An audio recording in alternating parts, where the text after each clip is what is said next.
acerca del futuro de la nación de Israel y de los imperios mundiales. Muy bien, entonces nos quedamos en el versículo, estábamos estudiando toda esta oración y nos quedamos en el versículo 8, donde Daniel, después de confesar los pecados de Israel, al decir que rechazaron la palabra de Dios, su pueblo Israel, no quisieron oír a sus predicadores, a sus profetas, y fueron infieles de Dios hasta el versículo 7. En el versículo 8, Daniel hace esta confesión, y es que aquí atribuye que nuestros pecados no solamente nos hacen daño a nosotros mismos. Cuando yo peco, cuando tú pecas, me estoy lastimando a mi matrimonio, estoy lastimando a mis hijos, estoy lastimando a mis amistades y estoy lastimando a la misma sociedad. Así que no hay tal cosa que una persona peque y no afecte a los demás. El pecado tiene un efecto como la contaminación, como la radiación que se propaga, se pega en el mundo invisible espiritual. Entonces no hay tal cosa, ¿verdad? Que yo hago lo que me da la gana y mi vida por aquí, esto y el otro, y Juan Camané, y a mí nadie me tiene que decir lo que yo, porque estás afectando, ¿verdad? No te imaginas a la cantidad de gentes que puedes afectar. Entonces Daniel en el versículo 8 dice lo siguiente: oh Jehová, nuestra es la confusión de rostro de nuestros reyes, de nuestros príncipes y de nuestros padres, porque contra ti pecamos. Entonces, el pecado o los pecados que nosotros cometamos en la vida están directamente afectando, asaltando, violando las leyes del tribunal cósmico de Dios. Y en ese momento, como afectamos el reino de Dios, tiene un efecto de boomerang. El pecado tiene un efecto, cuando tú pecas, ¿verdad? Asaltas el reino de Dios con tu pecado. Entonces, ese boomerang, ese pecado mismo que tú estás cometiendo, llámale como tú le quieras llamar: robo, adulterio, fornicación, homosexualidad, ambición, vanagloria, avaricia, como tú, cualquier cosa que tú hagas en contra de las leyes de Dios, se llama pecado. Es violar las leyes, los mandamientos de Dios. Entonces, en ese momento recibes y te regresa ese pecado y te afecta a ti mismo, y lo primero que afecta el pecado es la mente. Lo primero que el pecado afecta es la mente humana. En Romanos 1, el apóstol Pablo escribe y describe claramente el efecto del pecado. Dice: habiendo conocido a Dios, no le glorificaron como a Dios, ni le dieron gracias, sino que se envanecieron en sus razonamientos. Su negro corazón fue entenebrecido, profesando ser sabios, se hicieron necios, y cambiaron la gloria del Dios incorruptible en semejanza de hombre corruptible. Entonces dice Pablo: ahora los seres humanos en aquel tiempo comenzaron a adorarse hombres con hombres, mujeres con mujeres. Y como no tuvieron en cuenta a Dios, dice Pablo en Romanos 1, como no consideraron que estaban pecando contra la naturaleza, porque es contra natura, ¿verdad?, que se casen hombres con hombres y mujeres con mujeres. En este caso, la homosexualidad. Pablo describe una frase: Dios los entregó a una mente reprobada. Y esa palabra reprobada en el griego es una mente que ya no discierne entre el bien y entre el mal. Cuando un ser humano peca, algo afecta tus neuronas, aunque tú no lo veas, porque todo lo espiritual afecta lo físico, afecta mi sistema cardiovascular, mi sistema gastrointestinal, mi sistema nervioso. El pecado afecta mental y físicamente el cuerpo humano. Entonces, comienza afectando mi mente, y lo primero que me afecta es que comienzo a perder la brújula. En el coche se me apaga el GPS, el GPS. Ya no sé a dónde voy y me comienzo a engañar y comienzo a creer, porque el pecado autoengaña al ser humano y me convence de que voy bien y que no es malo lo que estoy haciendo. Esa es una de las primeras consecuencias del pecado. Nos engaña, el pecado engaña. Y cuando comienzas a vivir engañado, creyendo que lo que haces no es tan malo o que a nadie vas a afectar, es cuando comienza a afectar tu físico y comienza a afectar tu corazón, hay personas que acaban en el hospital psiquiátrico. Y el 70-80% de las personas que están en el hospital psiquiátrico que clasifican como locos, no están locos, sino que son personas que en su pasado nunca arreglaron sus pecados los alcanzaron y conforme pasaron los años, a los 40 comenzaron con su loquera, a los 45, a los 50 y a los 55 estaban tan locos que ni psiquiatras ni psicólogos los pueden ayudar más que con pastillas tranquilizantes recetadas por los psiquiatras que los acaban internando en el manicure, en el hospital psiquiátrico. Y son personas que ya están bajo el control completo de demonios. Y las autoridades de los hospitales psiquiátricos, no hay ninguna otra forma de poder mantenerlos ahí más que drogándolos. Con pastillas, con Prozac, ¿verdad? Valium, etcétera, etcétera, para poder mantenerlos, ¿verdad? Más o menos ecuánimes. Ahora, una persona que tenga falta de litio, que es una sustancia importantísima en el cerebro, puede desvariar mentalmente y ahí no hay demonios, ni es porque sea el pecado. O una persona que haya sufrido un trauma, un choque o algún golpe que haya afectado, ¿verdad? De una forma neurológica tu estado mental. Dios sabe, pero el 80% de las personas que pierden la brújula y acaban mal, neurasténicos, esquizofrénicos, psicóticos, paranoicos, son personas que sus pecados los han alcanzado. Y Jesús lo dijo, tus pecados te alcanzarán, porque la paga del pecado es la muerte. Dios no puede ser burlado. Entonces, tenemos que pensar 3 veces antes de hacer lo que vamos a hacer. Antes de que te atrevas a ponerle las manos a tu novia, piensa las consecuencias tan graves que va a acarrear en tu vida y tu futuro matrimonio. Antes que le permitas que te ponga las manos ese roto quintopatiero con el que andas, que solamente quiere para abusar de tu cuerpo, piensa 5 veces antes no volverle a permitir que te ponga las manos encima. Porque tú como mujer eres un rubí, eres un diamante, eres una piedra preciosa ante los ojos de Dios. Dios quiere darte un nombre que te respete y que llegues al matrimonio virgen. Aunque tus amigas se burlen, digan que eres una religiosa y una santa y una monja, para Dios la virginidad es una de las virtudes morales más grandes que Él admira. Entonces tenemos que ir en contra, ¿verdad? Como salmones que van en contra de la corriente. El cristiano es una persona que va en contra de la corriente del mundo. La presión de las telenovelas, la presión de las películas, la presión de la música, la presión de los artistas y todo va contra nosotros para irnos empujando y que aceptemos las normas de esa gente y nos volvamos y nos encontremos corriendo ya la corriente o en el río en el que ellos van. Y somos personas que tenemos que ir contra la corriente. Entonces, si tú no tienes fuerzas internas y no estás blindado espiritualmente para enfrentar al mundo que enfrentamos, te vas a voltear y cuando te des cuenta, eres tan mundano como los más mundanos de tus amigos y de tus amistades. Porque has acabado aceptando las normas de Sodoma y Gomorra. Muy bien. Entonces vemos esto con mucha claridad. En segundo lugar, dice versículos 9 y 10, de Jehová nuestro Dios es el tener misericordia y el perdonar, aunque contra Él nos hemos rebelado.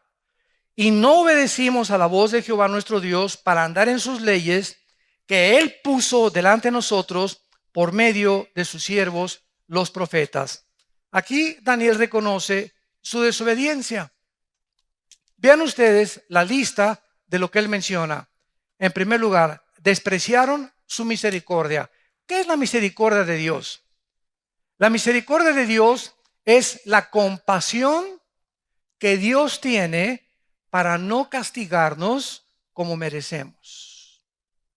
Haz de cuenta, vamos a poner este ejemplo rápidamente.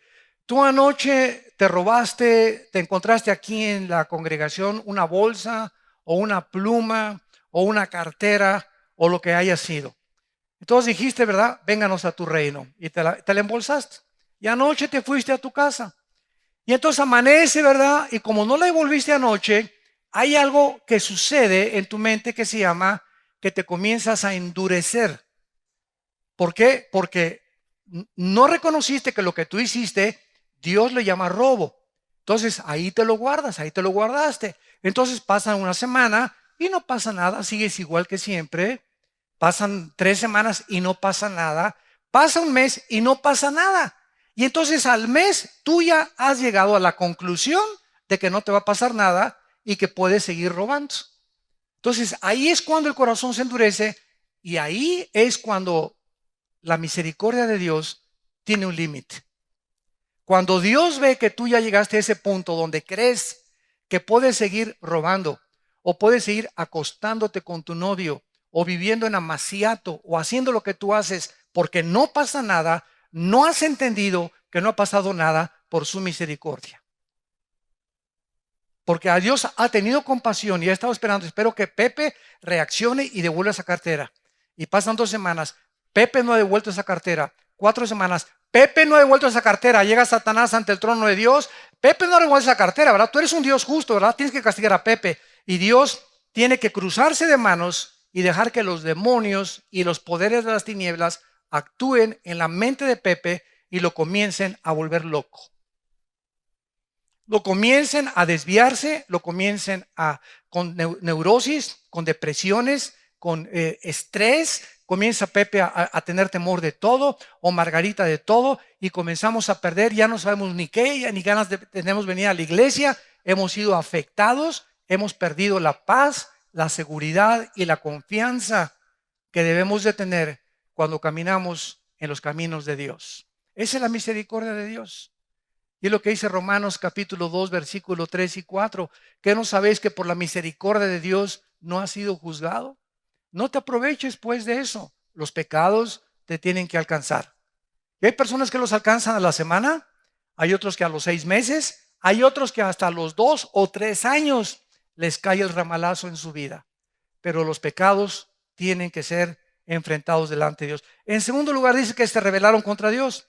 Le desobedecieron, quebraron sus leyes y quebraron sus mandamientos. Ahora, en el versículo 11 al 14, que es lo más fuerte de la oración y donde más vamos a profundizar un poquito, vean ustedes qué es lo que Daniel, a través de esta oración, descubre cuando a alguien le va mal en la vida. 11 al 14. Todo Israel traspasó tu ley, apartándose para no obedecer tu voz, por lo cual ha caído sobre nosotros, ¿qué cosa? La maldición. Como dice Proverbios 26:2, la maldición no viene sin causa. Ahorita vamos a profundizar más en esto. Ha caído sobre nosotros la maldición y el juramento que está escrito en la ley de Moisés, siervo de Dios, porque contra él pecamos. Y él ha cumplido la palabra que habló contra nosotros y contra nuestros jefes que nos gobernaron, trayendo sobre nosotros tan grande mal. Pues era la cautividad, ¿verdad?, en la que acabaron en Babilonia. Pero nunca fue hecho debajo del cielo nada semejante a lo que se ha hecho contra Jerusalén. Conforme está escrito en la ley de Moisés, todo este mal vino sobre nosotros. Un mal vino sobre nosotros. Y no hemos implorado el favor de Jehová nuestro Dios para convertirnos de nuestras maldades y entender tu verdad. Por tanto, Jehová veló sobre el mal y lo trajo sobre nosotros. ¡Qué tremendo está esto! ¡Qué tremendo está esto! Porque justo es Jehová nuestro Dios en todas las obras que ha hecho, porque no obedecimos su voz. El pueblo de Israel se encontraba, históricamente hablando, bajo una maldición. ¿Cuál era esa maldición? Estaban cautivos en Babilonia. Dios los sacó de la casa donde vivían. Dios hizo que quebraran sus trabajos. Dios llevó personas que se apoderaran de ellos, que los convirtieran en esclavos. Dios los sacó de su tierra. Ya no adoraban a Dios, ya no tenían sacrificios, ya no tenían templo. Se los lleva Dios de Israel y se los lleva a Nabucodonosor, y ahí están sirviendo al mundo, sirviendo a los table dance, sirviendo a las discotecas, sirviendo al mundo con amistades del mundo, fuera completamente del medio ambiente que Dios había diseñado para sus vidas. Y cuando estaban ellos ahí en Babilonia, había muchos judíos cínicamente que comenzaron a decir, pues ¿qué hicimos? Imagínense nada más. ¿Y por qué hay tantos tsunamis? ¿Y por qué hay tantos terremotos? ¿Y por qué hay tantos tornados? ¿Y por qué hay tantos huracanes?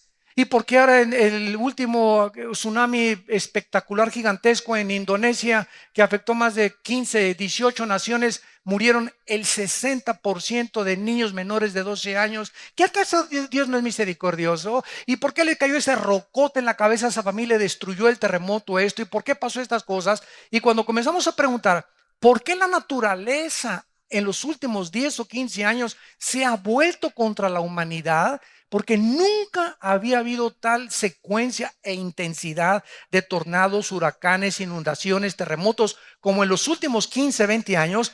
Preguntémonos por qué y tenemos la respuesta. Porque el pecado, dice Isaías 24, afecta la naturaleza a nuestro alrededor y el mundo está harto, el planeta Tierra está harto de nosotros. Ya vienen las nuevas ideas, cambiemos la ecología, renovemos el medio ambiente y comenzamos a enfocarnos en que pues contaminamos el mar y contaminamos el aire y contaminamos el agua y contaminamos la comida y vamos a tener, como todas las organizaciones que hay, hasta los mismos líderes religiosos están hablando de enfocarnos en renovar el ambiente, cuando no nos damos cuenta que estamos como poniendo curitas y no estamos atacando la raíz. ¿Qué es lo que ha producido esta contaminación ecológica del medio ambiente? El pecado humano. Es el pecado lo que ha hecho que el mundo esté como esté. Somos una generación en rebelión contra Dios. Miren dónde acabamos en el siglo XXI, legislando los matrimonios gays.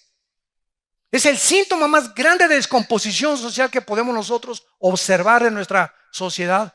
La destrucción del fundamento más grande de una sociedad, que es la familia. Cuando el matrimonio es deshecho, cuando la familia es atacada, donde ya no hay respeto de es un hombre y una mujer. Como yo les dije un día a un grupo de gays, ¿cuándo has visto un león arriba de un león? O una leona arriba de una leona, un perro arriba de un perro. Las mismas leyes, vamos a cerrar la Biblia porque siempre, ustedes los cristianos y los religiosos, vamos a hacer a un lado la Biblia, vamos a ver las leyes de la naturaleza. ¿Qué pasaría si siguiéramos todos el ejemplo de ustedes? Les dije, ¿qué pasaría? Le dije, ¿quién te parió? ¿Por qué vives? Tengo una mamá. ¿Y quién ayudó a tu mamá? Pues tengo un papá, ¿verdad? Porque sin un papá y una mamá no hubieras nacido. Entonces, ¿qué pasaría si siguiéramos ese ejemplo? Se acabaría la sociedad. Nos extinguiríamos, nos autodestruiríamos. Y es exactamente lo que la Biblia dice que iba a suceder. Que la tecnología y el medio ambiente y los descubrimientos científicos que enorgullecieron y levantaron el intelecto del ser humano, lo ensoberbecieron, y ahora, profesando ser sabios, estamos tomando decisiones como si estuviéramos peor que animales irracionales, porque ni los animales hacen lo que están haciendo los seres humanos, y nos extrañamos de por qué el mundo se encuentra como se encuentra y le echamos la culpa a Dios.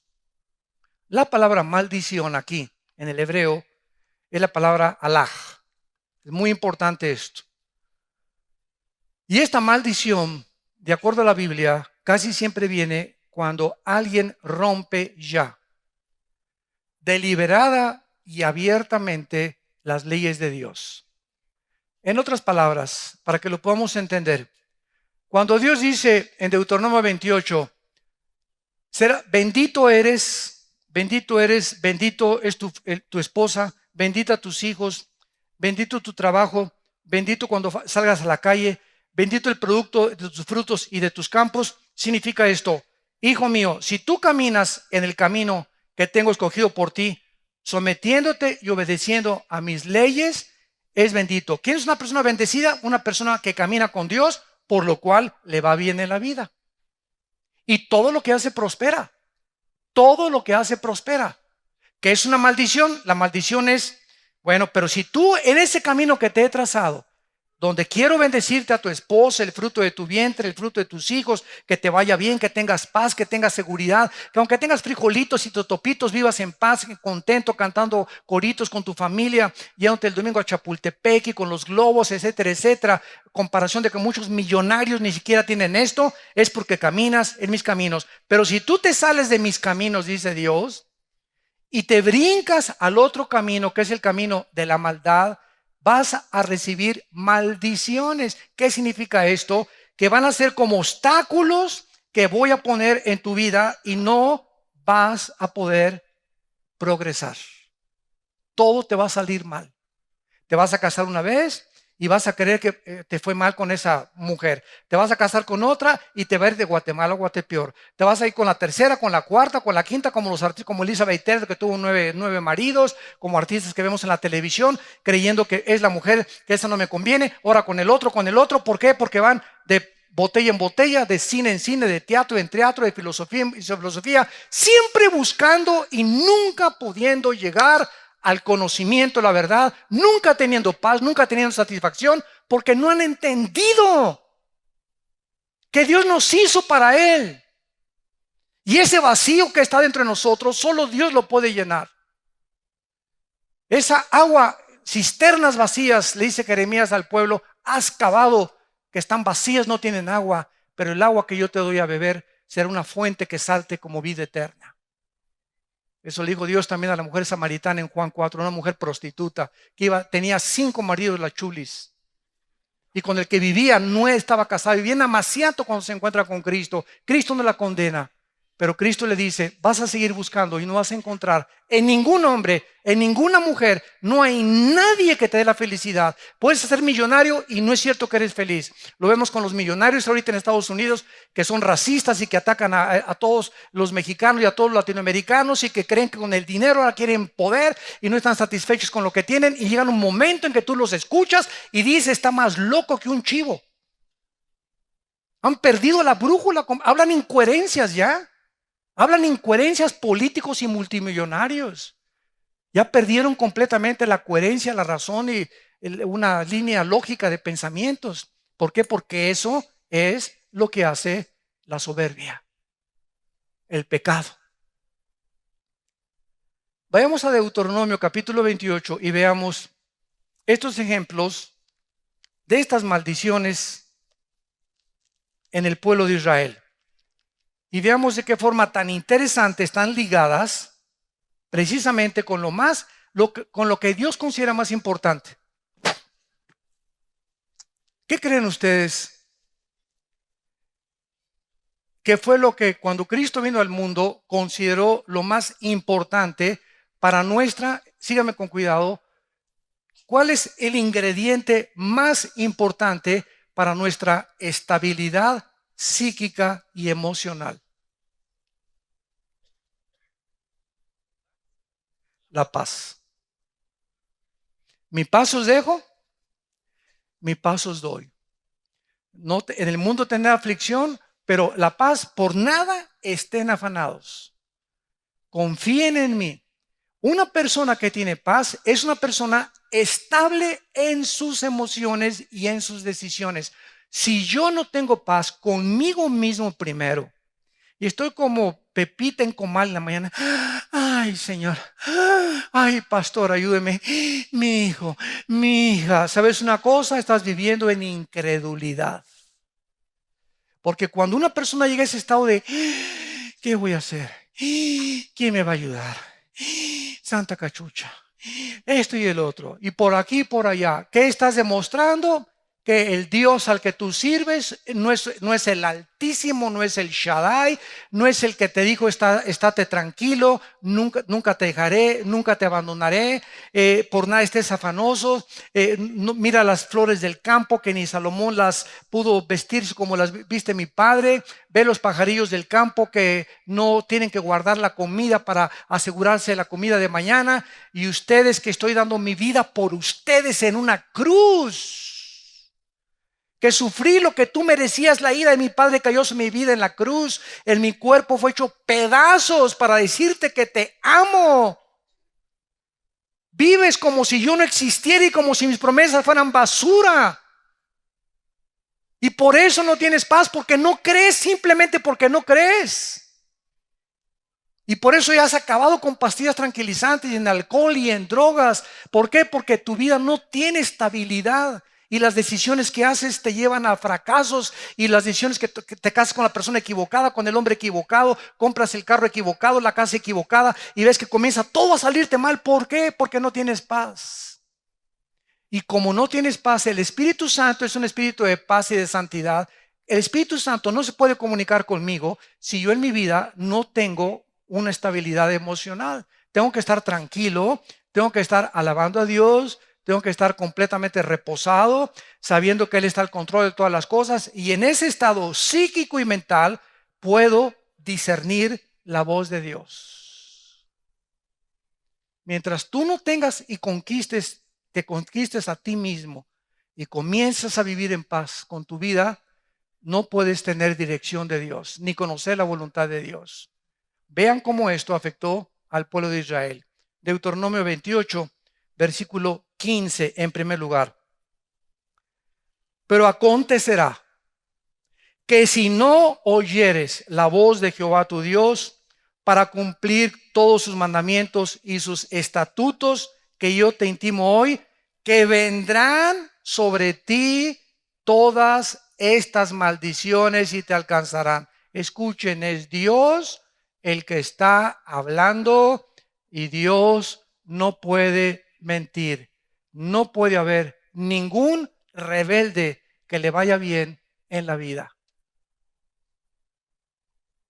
Y si tú crees que irte bien en la vida es llegar a tener ese dinero, o llegar a ese puesto político, o a llegar a ser Miss México, o ser un artista reconocido, cuando tú llegues a ese punto al que tú querías llevar, creyendo que eso es irte bien en la vida, cuando llegues a ese punto, esas personas ahí en la cima del éxito, ahí descubren que siguen siendo miserables y infelices y rodeados de miles de personas, pero vacíos y miserables en sus propias vidas dentro de ellos, como han acabado la mayor parte, ¿verdad?, de políticos, deportistas, artistas, cantantes, etcétera, etcétera, que han hecho una burla de Dios y de sus mandamientos.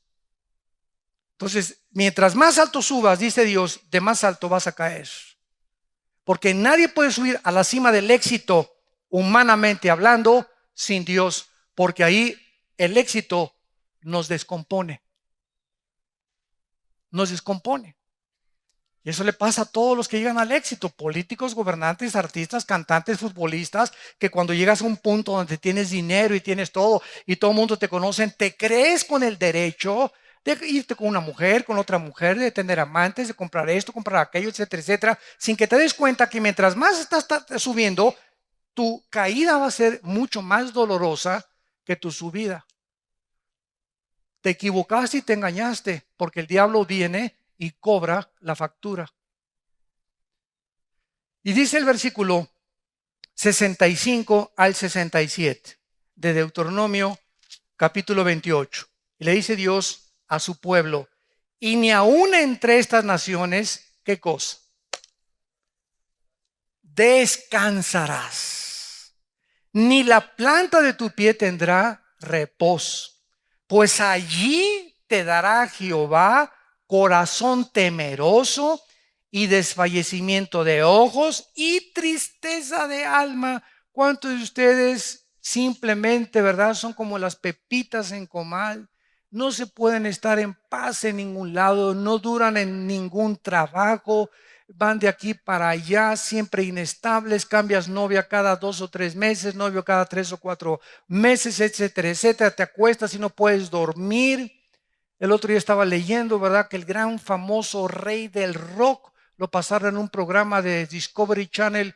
Elvis Presley tenía 7, 8 años antes de morir empastillado y drogado. Tenía 8 años que no dormía. El rey no dormía. Se levantaba, no podía, se acostaba a las 7, 8 de la mañana, se levantaba a las 4 o 5 de la tarde para ir a su show en Las Vegas y durante toda la noche no podía dormir. Tenía insomnio y él no sabía la raíz y comenzó con métele pastillas hasta que se levanta un día, ¿verdad? Y se sienta en el inodoro de su baño de su casa y entonces se levanta semidesnudo y cae 2 o 3 pasos y cae muerto. 5 horas después los descubre las personas o las enfermeras que tenía él ahí. Tenía 8 o 10 años bajo receta y prescripciones médicas con drogas, igual que su ahijado Michael Jackson, el rey del pop. Los personajes que los jóvenes quisieran llegar a ese punto sin darse cuenta. Cuando vi toda esa historia de este famosísimo cantante, porque fue de mis tiempos, yo me pregunté, ¿verdad? Cualquiera en nuestros tiempos quería ser como Elvis Presley, pues las mujeres y por acá, y el rock del angelito, y digo, el rock del angelito, ese no, ¿verdad? El rock de la cárcel, perdón. El rock de la cárcel, el del angelito es de Enrique Guzmán, ¿verdad? O de Jimmy Laboriel, que fue en nuestra época. Yo estuve cerca con los Teen Tops, ¿verdad? Y me tocaba la guitarra y el requinto y andábamos en ese ambiente. Y cuando me doy cuenta, ¿verdad? Que se descubrieron, esos fueron secretos que comenzaron ya a salir al público después de muchos años. Yo le dije a Dios, ¿verdad? ¿Cuántos hubiéramos querido ser como Elvis Presley y no nos hubiéramos dado cuenta el precio tan grande que hubiéramos pagado? Y sin embargo, ¿verdad? Ahorita pues ya tengo la doble de edad de Elvis Presley, he vivido una vida fructífera, desde que conocí al Señor me ha bendecido Dios con mi familia, hemos sufrido lo que tú quieras, pero por nada del mundo hubiera yo cambiado ser Elvis Presley. Y así lo vas a pensar tú. Por nada del mundo hubiera querido yo ser Miss México, ni Miss Costa Rica, ni ese futbolista, ni ese cantante, porque el que tiene a Dios lo tiene todo. Y dice el versículo 66. Versículo 66. Y tendrás tu vida, mira nomás todas las cosas, y tendrás tu vida como algo que depende delante de ti. Y estarás temeroso de noche y de día, y no tendrás seguridad en tu vida. Por la mañana dirás, ¿quién diera que fuera tarde? Y a la tarde dirás, ¿quién diera que fuera la mañana? Por el miedo de tu corazón, con que estarás amedrentado y por lo que verán tus ojos. Esto, en el lenguaje del siglo XXI, psicológicamente se llama depresión. Depresión. ¿Cuánta gente que se despierta, verdad? ¿Para qué amaneces y tapas con las cobijas? No tienes ganas de despertarte. Y apagas todo tu cuarto oscuro si no quisieras tú salir de tu cuarto. ¿Ya? ¿Por qué? Porque no tienes ya no amas la vida. Ya le perdiste el amor a la vida, estás cansado de vivir. Tal vez tantos problemas o amarguras, lo que tú ya quieres que acabe todo. Y es casi un pensamiento suicida, porque la depresión se puede llegar al suicidio. No hay una persona suicida que antes no haya sido una persona depresiva y que no ha podido vencer la depresión. Entonces, ¿de dónde viene toda esta situación? Inestabilidad psíquica del pecado en tu vida.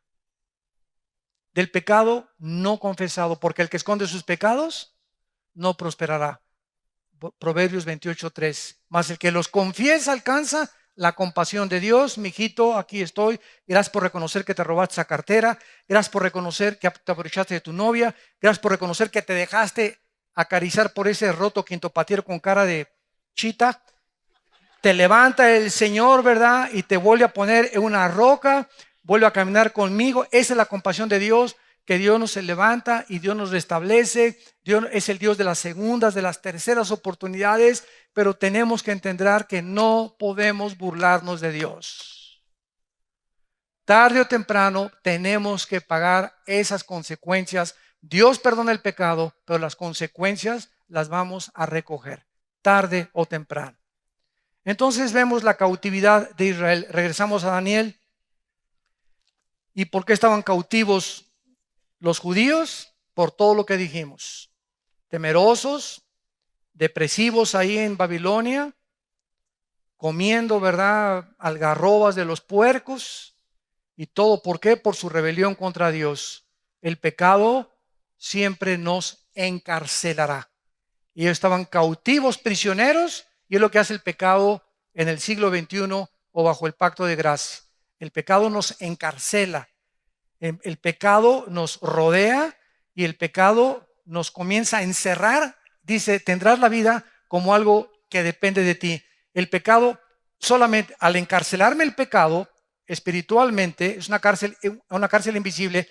El pecado me hace ver que ahora todo depende de mis fuerzas, de mi inteligencia, de mi sabiduría, y comienzo a confiar en mí, en mi corazón perverso y engañoso, para abrirme paso y salir adelante y resolver mis problemas. Y en lugar de confesarle a Dios, pues voy a buscar al psiquiatra, voy a buscar al psicólogo, o voy a buscar que alguien me ponga las manos y me dé la triple, la cuatro, la quinta unción, quién sabe cuántas unciones hay ahora. Y comenzamos a buscar válvulas de escape que no son las bíblicas para poder regresar a la comunión adecuada con Dios, que es simplemente: Padre, he pecado contra ti. Veamos el Salmo 51, que es uno de los salmos más hermosos, donde David, a pesar de haber hecho lo que él hizo, confesó el pecado. Y Dios no se asusta de nuestros pecados. Insisto, Dios se pone, ¿verdad?, triste cuando no los confesamos, cuando creemos que no los ve, que podemos salirnos con la nuestra, que podemos seguir haciendo lo que estamos haciendo porque creemos que ya no nos ve Dios. Ahí es cuando está la situación en alerta, en un rojo de alerta en tu vida, porque has llegado a un punto donde en cualquier momento te cae, como decimos en México, el ramalazo. Dice en el Salmo 51, en el versículo 1, ten piedad de mí, es la oración de David cuando pecó con Betsabé en adulterio.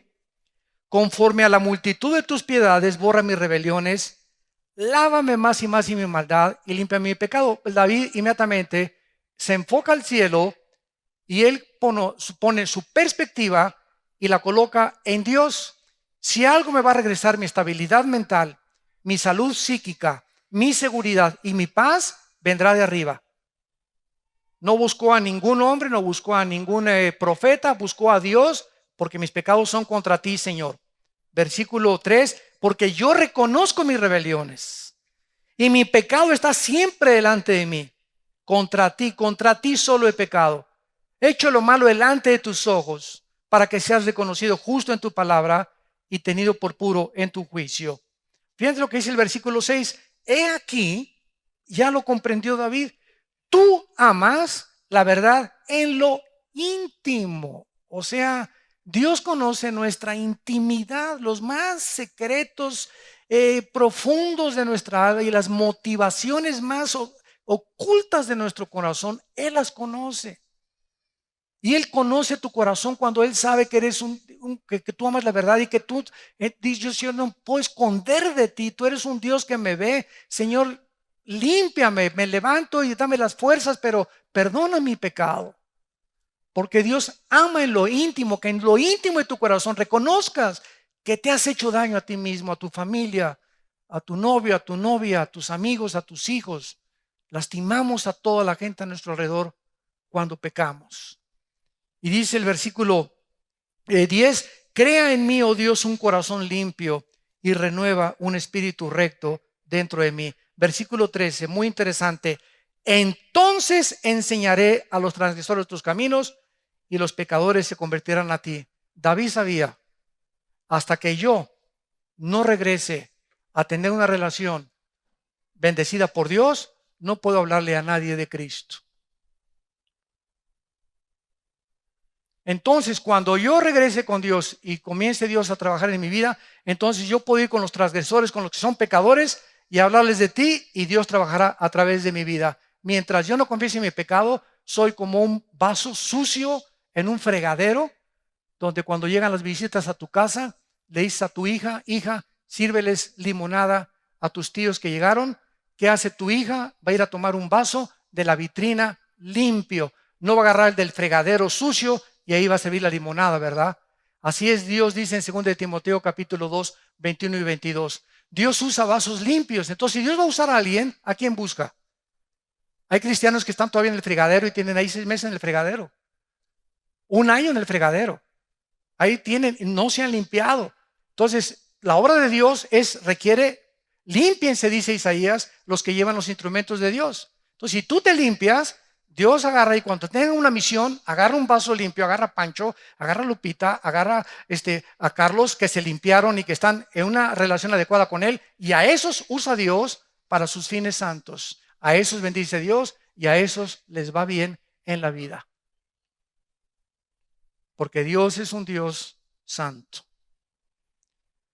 Y regresamos a Daniel y vemos finalmente que ya al final Daniel pide misericordia y restauración. Versículo 16, oh Señor, aparta tu ira de tu ciudad Jerusalén, de tu santo monte.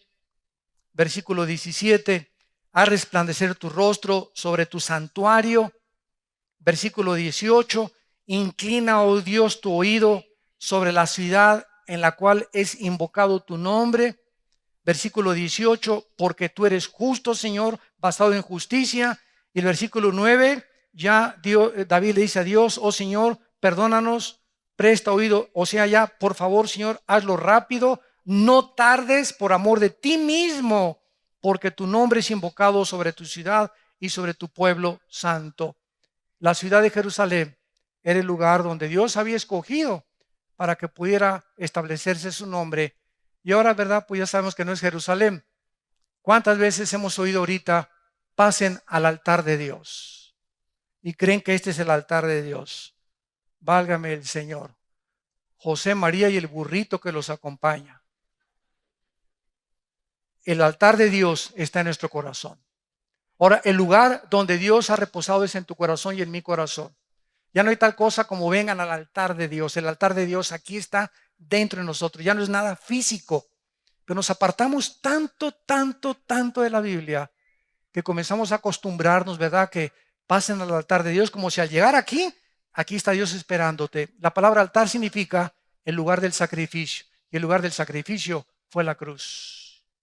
Y desde la cruz a nuestros días, el lugar del sacrificio está en tu corazón y en mi corazón. Romanos 12. Presentar vuestros cuerpos en sacrificio vivo.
through the night, lost in a sea of stars where your whispers take flight. Electrified emotions, they dance around my heart in this digital garden where we never have to part. Shadows blend with colors as the beat sets me free. Every note a memory, every rhythm you and me. Echoes of you in the synth waves, feel you near in the pulsing haze. Inside your world where we collide. You lost the rhythm in my mind, in my mind. With the glow of city lights, our shadows intertwine in this kaleidoscope of love where the past and future align. With every step I take, I feel your presence strong in this digital symphony where our hearts belong. Shadows blend with colors as the beat sets me free. Every note a memory, every rhythm you and me. Echoes of you in the synth waves, feel you near in the pulsing haze. Inside your world where we collide. You lost the rhythm in my mind, in my mind. And in silence between the beats I find your voice. In the flicker of the lights I see your choice. Together in this dream we'll never fade. In the echoes of our love will always stay.